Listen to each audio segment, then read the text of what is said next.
اینترنت یه فضای ابری که خیلی اطلاعات مفید یا شاید خنده‌دار توش باشه. ما با این قسمت کاری نداریم. میخوایم بپردازیم به قسمت بد گوگل. عبارات و وب هایی داخل گوگل وجود داره که شما با سرچ کردن اونا داخل گوگل به تصاویر و موضوعات خیلی وحشتناک میتونید دسترسی پیدا کنید. با دیدن این ویدیو امکان این هستش که موهای بدنتون از ترس سیخ بشه. پس بهتون صمیمانه پیشنهاد میکنم اگر زیر 18 سال سن دارید و یا دچار بیماری‌های قلبی هستید اصلا این ویدیو رو نبینید. آقا چقدر دارک من صحبت کردم تو این چند سالی که دارم ویدیو یوتیوب میگیرم تا اینجوری ویدیو نگرفته بودم. ولی خب واقعا راست گفتم. اگر ترسو هستید یا میترسید شب بخوابید اصلا این ویدیو رو نبینید. بزنید برید یه ویدیوی دیگه. و اون دوستانی که میخوان این ویدیو رو ببینن خواهشاً بچه‌ها 1 ثانیه وقت بذارید این لایک زیر ویدیو رو فشار بدید. خیلی کمکم میکنه. آقا شیوهی که ما سرچ میکنیم اینجوریه. تقریبا از چیزای تقریبا دارک شروع میکنیم تا اینکه برسیم دیگه به اوج ترس. پس حتما تا آخر این ویدیو رو ببین. اولین عبارت دارکی که میخوایم داخل گوگل سرچ کنیم کریپی پاستا هستش، یعنی پاستای خزنده. حالا ببینیم که عکس چیا میاد. کریپی پاستا. یه سری عکسای شیطانی تقریبا میشه گفت مرموز میاد، یه جور انیمیشن های ترسناک. همونطور که دارید مشاهده میکنید انیمیشن ها رو برداشتن قیافشون رو ترسناک کردن، مثل این اختاپوس توی باوستنجی اینا. این عکسی هم هستش که میتونم به طور دقیق تر بهتون بگم کریپی پاستا یعنی چی.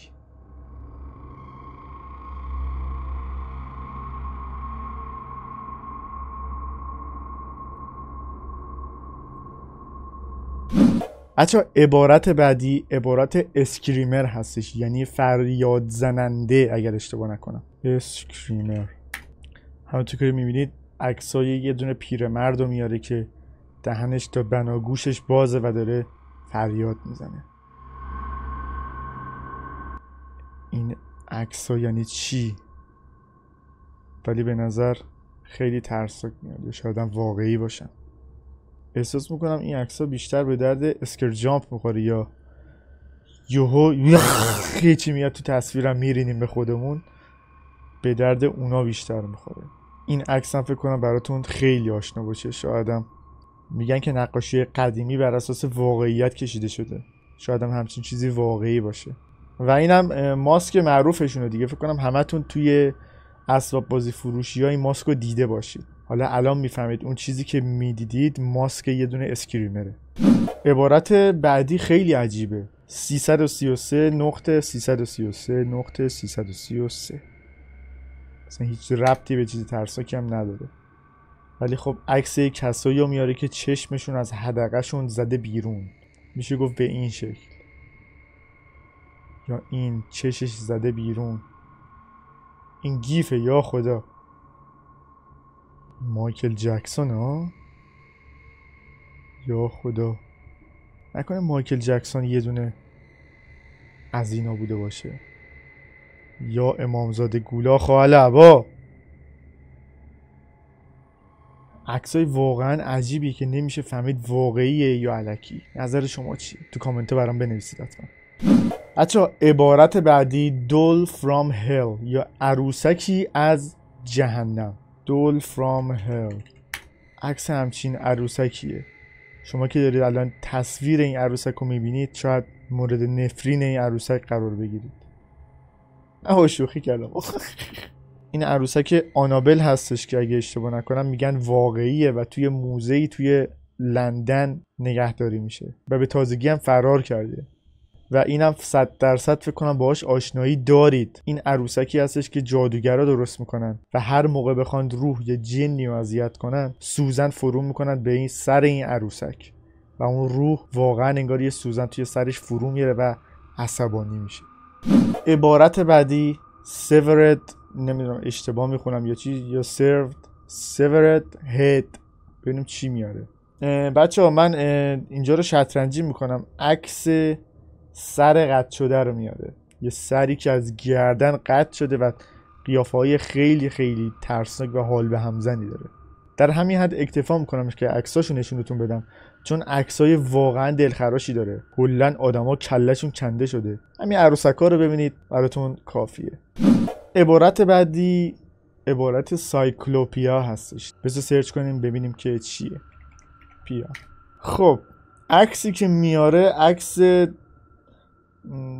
میشه گفت جنین های تک چشم مثل دجاله، اگه اشتباه نکنم همون دجاله که میگن یک دونه چشم وسط پیشونیش فقط داره. حالا من عکس بزش نشون میدم که هم برای خودم مشکلی پیش نیاد، یوتیوب بهم گیر نده، همین که شما حالتون به هم نخوره. ولی خب اگر دوست داشتید خودتون سرچ کنید، من توصیه نمیکنم اصلا همچین چیزی رو سرچ کنید، اصلا روزتون به هم میخوره دیگه. در همین حد که بدونید سایکوپلوپیا یعنی همون موجوداتی که فقط یه دونه چشم روی پیشونیشون دارن. توی کارتونام احتمالا زیاد دیدید موجوداتی که تک چشم باشن، مثل کارخونه هیولاها، مایک بزافسکی، همتون دیدیدش.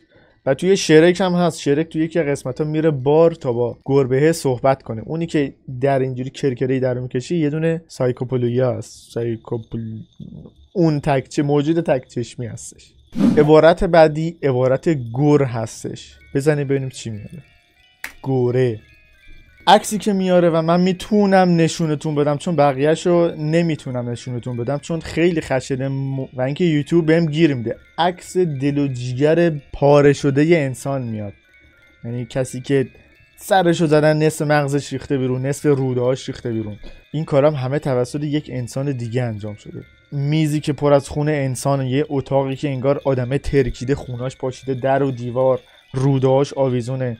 عبارت گوره رو سرچ کنید همچین چیزی میاره که اصلا سرچ نکنید، به هیچ عنوان من توصیه نمیکنم. عبارت بعدی قانون 34، یعنی به انگلیسی من سرچ میکنم رول 34، بریم چیا میاره. بچه من عکس دیگر رو سرچ کردم چیزی نیورد، به این نتیجه رسیدم که سیف سرچ من از طریق خود شرکت شاتل که بهش وصلم اونا برا من ورداشتن فعال کردن، هیچ جورم غیر فعال نمیشه. یعنی این خودش فیلتر میکنه عکسای جنسی و عکسای خلاف، مواد مخدر، اسلحه و یه جور مرورگر امن برای من ساخته، به اصطلاحی که اصلا نمیخوام چیه، فقط همچین عکسی رو برای من آورد. ولی با گوشی من سرچ کردم همچین چیزی رو. بچه من الان دارم با گوشیم سرچ میکنم، متاسفانه عکسای مثبت 18 است، جنسیه، یعنی یه مدل رابطه جنسی ترسناک با موجودات ترسناک، همچین چیزی سرچ کردم برای من بود که الان من گوشی ما اینجوری کنم مستقیما از طرف یوتیوب بند میشم. عبارت بعدی ککما هستش. ککما اگر عبارت ککما رو سرچ کنید داخل گوگل، یه سری عکسای خون و انسانایی که پر خونن میاره که اصلا تصویر جالبی نیست و من نمیتونم اصلا نشون بدم. ولی بدونید ککما اگر خواستید خودتون میتونید سرچ کنید ککما، بیارید عکسای انسانهای پر خون و یا جاهایی که خون انسان ریخته باشه میاره. عبارت بعدی IRL ور هستش که ما الان سرچ میکنیم. IRL IRL وره، همچین چیزی رو شما سرچ کنید همچین عکسی میاد براتون. یا همون لولو خورخوره خودمون که میگفتیم شب میاد میخورتت، همچین آدمیه، آدما رو میخوره، اونم زنده. اینم تصویر دیگه از لولو خورخوره است. تصویر دیگه از لولو خورخوره مردم شما میتونید تماشا کنید و IRL وره بزنید همچین چیزی میاد براتون.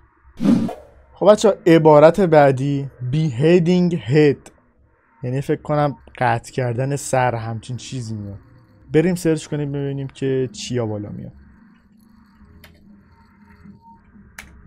بچه من سرچ کردم اصلا تصاویر خوبی یا ندیدم و کلا ترجیح میدم سفر رو تار کنم و از این موضوع بگذرم. بریم سراغ مطلب بعدی. عبارت بعدی عبارت خیلی طولانیه. استیسی ویلسون باس کرایم سنس فوتو، یعنی صحنه جرم استیسی ویلسون باس کرایم سنس فوتو. خب بچه عکس یه دونه اتوبوس مدرسه رو میاره که مثل اینکه یه قاتل زنجیره‌ای اومده داخل این اتوبوس و همه رو کشته و بعد آخر که راننده رو کشه اتوبوس چپ شده و دیگه همه گوشتای همه توی هم دیگه قاطی شده، همچین چیزی میاره که من ترجیح میدم مثلا فیلمشو نشونتون ندم، خودتونم ندید ببینیدش. بچه عبارت بعدی اسم یه دونه سایته، alivegure.com.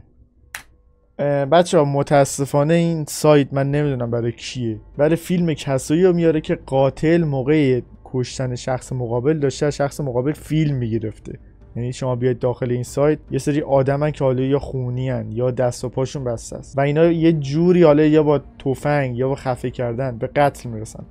قاتل میتونه فیلماشو بذاره اینجا و بقیه هم لایک میکنن. خیلی سایت عجیبیه. یه سایت دیگه هست، اینو نمیدونم چیه، بریم با هم دیگه بزنیم ببینیم که عکس چیا میاد بالا. bestgur.com.